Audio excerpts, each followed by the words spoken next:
नमस्कार दोस्तों। सितंबर 2025 नेपाल के इतिहास का एक ऐसा महीना बन गया जिसे लोग सदियों तक याद रखेंगे। इस महीने में शुरुआत हुई एक ऐसे आंदोलन की जिसका नेतृत्व किया 15 से 30 साल के बच्चों और युवाओं ने, जिसे जैन जी आंदोलन कहा गया।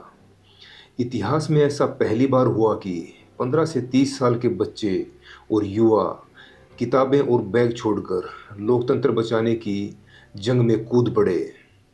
शुरुआत 8 सितंबर को हुई जब सरकार ने अचानक फेसबुक, यूट्यूब और ट्विटर जैसे सोशल मीडिया प्लेटफॉर्म बैन कर दिए। लेकिन यह गुस्सा सिर्फ इंटरनेट तक सीमित नहीं रहा। जनता पहले से ही 30% बेरोजगारी, 11% से ऊपर लगातार महंगाई, पेट्रोल डीजल के रिकॉर्ड दाम और दाल चावल जैसी चीज़ों की आसमान छूती कीमतों से टूट चुकी थी।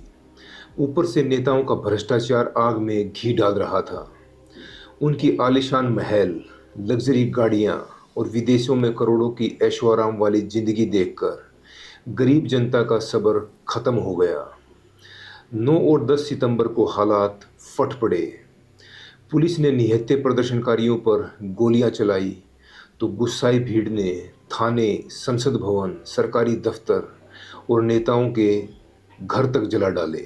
जेलों पर हमला कर 12,000 कैदियों के भागने से कानून व्यवस्था पूरी तरह ढह गई। सिर्फ 3 दिन में 51 लोग मारे गए और 1300 से ज्यादा घायल हो गए। इस बवंडर में सरकार की नींव हिल गई। गृह मंत्री, संचार मंत्री, उप प्रधानमंत्री और आखिरकार प्रधानमंत्री केपी शर्मा ओली तक को इस्तीफा देना पड़ा। 12 सितंबर को नेपाल की पहली महिला प्रधानमंत्री के रूप में पूर्व चीफ जस्टिस सुशीला कार्की को अंतरिम जिम्मेदारी मिली। लेकिन सवाल बड़ा है, क्या सिर्फ चेहरा बदलने से जनता शांत होगी? क्योंकि पहली बीमारी राजनीतिक अस्थिरता, जातीय असमानता, परिवारवाद और आर्थिक संकट है। सेना और कर्फ्यू के बावजूद हजारों युवा एक ही नारा लगा रहे हैं, अब सिर्फ सरकार नहीं, पूरा सिस्टम बदलना होगा।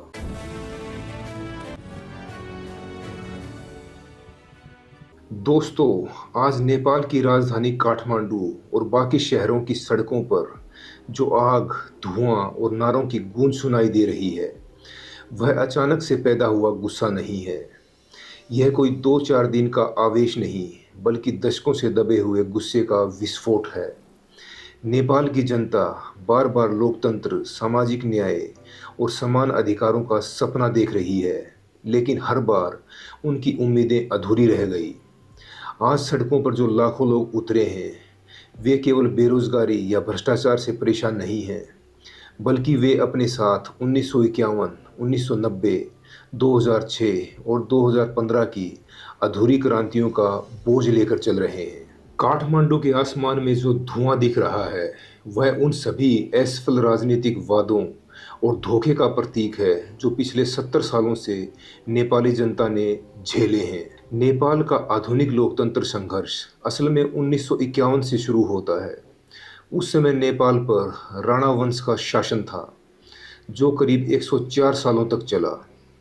राणा शासकों ने राजा को केवल एक औपचारिक प्रतीक बना दिया था और सारी शक्ति अपने हाथ में रखी थी। जनता लगातार दमन, भारी कर और शिक्षा, स्वास्थ्य जैसी बुनियादी सुविधाओं की कमी से जूझ रही थी। 1950-51 की क्रांति में नेपाली कांग्रेस, वामपंथी समूह और राजा तिरुभुवन एक साथ आए। भारत के तत्कालीन प्रधानमंत्री जवाहरलाल नेहरू की मध्यस्थता से 1951 में दिल्ली समझौता हुआ और राणा शासन का अंत हुआ। जनता को लगा कि अब असली लोकतंत्र की शुरुआत होगी, लेकिन हुआ इसके विपरीत। राजशाही बरकरार रही, नौकरशाही वैसी ही रही और लोकतंत्र केवल आधा अधूरा रह गया। यह वही अधूरी शुरुआत थी जिसने आने वाले दशकों में हर आंदोलन की नींव रखी। 1959 में नेपाल ने पहली बार लोकतांत्रिक चुनाव देखे और बीपी कोइराला प्रधानमंत्री बने। जनता को उम्मीद थी कि अब विकास और न्याय की राह खुलेगी, लेकिन केवल 18 महीने बाद यानी 1960 में राजा महेंद्र ने तख्ता पलट कर दिया। उन्होंने संसद भंग कर दी, प्रधानमंत्री बीपी कोइराला को गिरफ्तार कर लिया गया और पंचायती व्यवस्था लागू कर दी। इसका मतलब था कि अगले 30 साल तक नेपाल में असली लोकतंत्र समाप्त हो गया। राजनीतिक दल प्रतिबंधित हो गए, छात्र आंदोलन और मजदूर किसानों की आवाज़ें दबा दी गई। आंकड़ों के मुताबिक इस दौर में नेपाल की 70% आबादी अशिक्षित रही और स्वास्थ्य सेवाएं केवल शहरों तक सीमित थी। यही निराशा धीरे धीरे जनता के दिल में बारूद की तरह भरती गई। 1980 के दशक तक नेपाल आर्थिक संकट और भ्रष्टाचार में डूब चुका था। 1990 में जनता का गुस्सा फूट पड़ा और लाखों लोग सड़कों पर उतर आए।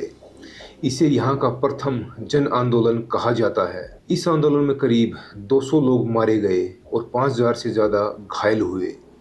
आखिरकार राजा वीरेंद्र को झुकना पड़ा और बहुदलीय लोकतंत्र की वापसी हुई। 1990 का संविधान आया और नेपाल संवैधानिक राजशाही के साथ लोकतांत्रिक देश बना। जनता को उम्मीद थी कि अब सामाजिक न्याय होगा और समानता की राह खुलेगी, लेकिन ऐसा नहीं हुआ। 1991 से 2000 तक केवल 10 सालों में 9 सरकारें बदली गई। राजनीतिक अस्थिरता ने लोकतंत्र को खोखला कर दिया। दलित, मधेशी, थारू और महिलाएं अब भी हाशिए पर थी। गांवों में गरीबी और अशिक्षा जस की तस बनी रही। जनता की वही निराशा आखिरकार 13 फरवरी 1996 को आग बनकर फूट पड़ी, जब नेपाल की कम्युनिस्ट पार्टी ने जनयुद्ध का ऐलान किया। उनका नारा था, राजशाही खत्म कर एक समावेशी गणराज्य की स्थापना करना। यह संघर्ष पूरे देश में फैल गया और 10 सालों तक चला।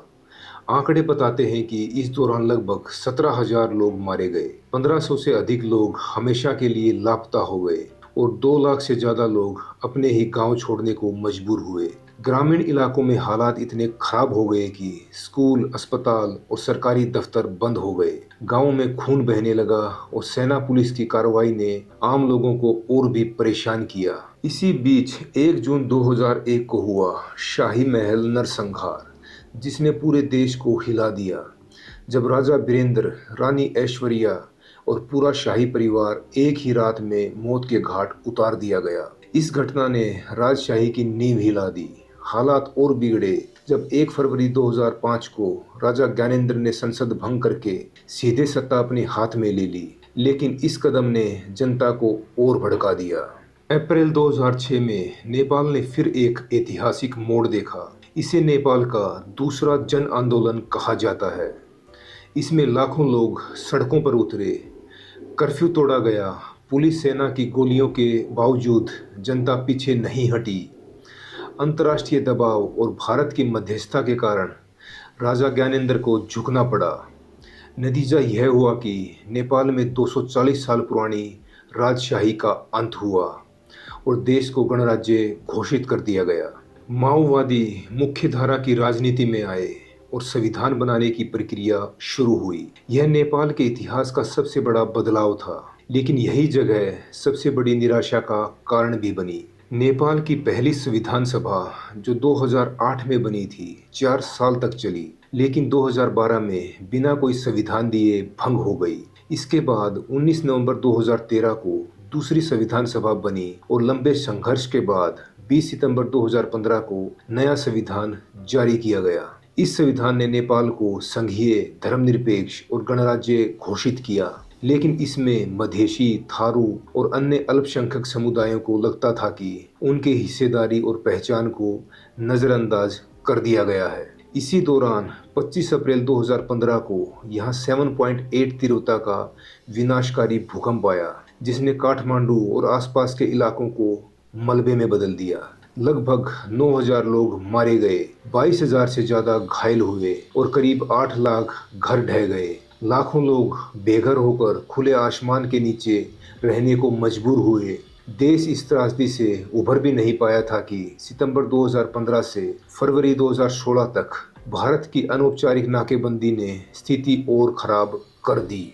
इस दौरान भारत ने नेपाल बॉर्डर्स को सील कर दिया ताकि नेपाल में हुए विनाश का असर भारत पर ना पड़े, जिससे नेपाल में पेट्रोल, रसोई गैस, दवाइयाँ और खाद्यान्न तक की भारी किल्लत हो गई। स्कूल बंद होने लगे और आम जनता त्राही त्राही करने लगी।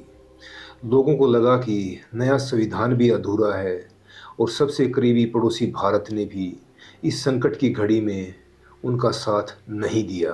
2015 में नया संविधान आने के बाद उम्मीद थी कि नेपाल अब स्थिरता और तरक्की की राह पकड़ेगा, लेकिन सच्चाई बिल्कुल उलट निकली।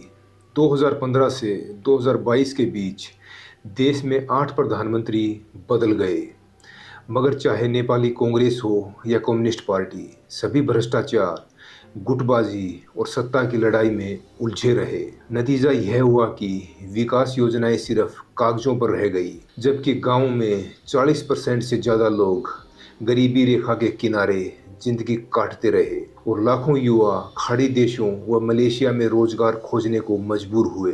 हाल के वर्षों में जब अरबों के घोटाले उजागर हुए तो जनता का गुस्सा फूट पड़ा।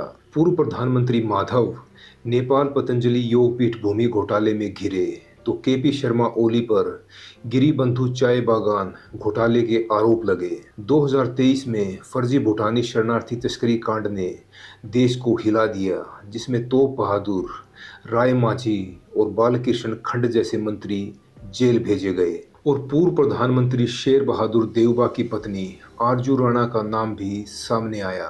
ट्रांसपेरेंसी इंटरनेशनल ऑर्गेनाइजेशन की 2024 की रिपोर्ट ने भ्रष्टाचार के मामले में नेपाल को 180 देशों में से 107वें स्थान पर रखा, जिससे साफ हो गया कि जनता का गुस्सा आखिर क्यों सड़कों पर ज्वालामुखी की तरह फूट रहा है। दोस्तों, नेपाल के हर संघर्ष में भारत की छाप साफ दिखती है। 1951 का दिल्ली समझौता, जिसने राणा शासन को खत्म किया, 1990 का जन आंदोलन, जिसने बहुदलीय लोकतंत्र लौटाया, और 2006 का माओवादी समझौता, जिसने सदियों पुरानी राजशाही का अंत कर गणराज्य की नींव रखी।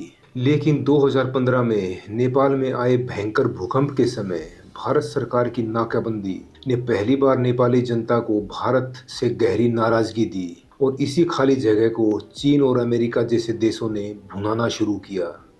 अगर ऐसा ही चलता रहा तो भारत का पुराना मित्र राष्ट्र दुश्मनों के हाथों में भी जा सकता है, जैसा कि आज हमारे दूसरे पड़ोसी देश बांग्लादेश, मालदीव और श्रीलंका आज दुश्मन के हाथों में खेल रहे हैं। ऐसे में भारत सरकार को बड़ी सूझबूझ से काम लेना होगा, ताकि नेपाल, जो कि भारत का सदियों से साथी रहा है, जिससे हमारा धार्मिक और सांस्कृतिक जुड़ाव भी है, हमारे साथ बना रहे। दोस्तों, नेपाल का यह आंदोलन केवल सत्ता पलटने की जिद नहीं है, बल्कि असली लोकतंत्र, सामाजिक न्याय और बराबरी की मांग है। काठमांडू की गलियों में उठता धुआं और गूंजते नारे इस बात का सबूत है कि जनता अब अधूरा लोकतंत्र और भ्रष्ट व्यवस्था को बर्दाश्त करने के लिए तैयार नहीं है। यह सिर्फ नेपाल की लड़ाई नहीं, बल्कि पूरी दुनिया के लोकतंत्र की परीक्षा है, क्योंकि आज कई देशों में चुनी हुई सरकारें तानाशाही की तरह बर्ताव कर रही हैं, स्वतंत्र संस्थाओं को अपने फायदे के लिए दबा रही हैं और जनता की आवाज़ को कुचलने की कोशिश कर रही हैं। नेपाल की जनता का यह विद्रोह उन सभी शासकों के लिए एक चेतावनी है कि जब भ्रष्टाचार हद पार कर जाता है और जब युवाओं का भविष्य अंधेरे में धकेला जाता है, तो सत्ता की सबसे मजबूत कुर्सियां भी पलक झपकते ही ढह जाती हैं और एक नया इतिहास लिखा जाता है। धन्यवाद।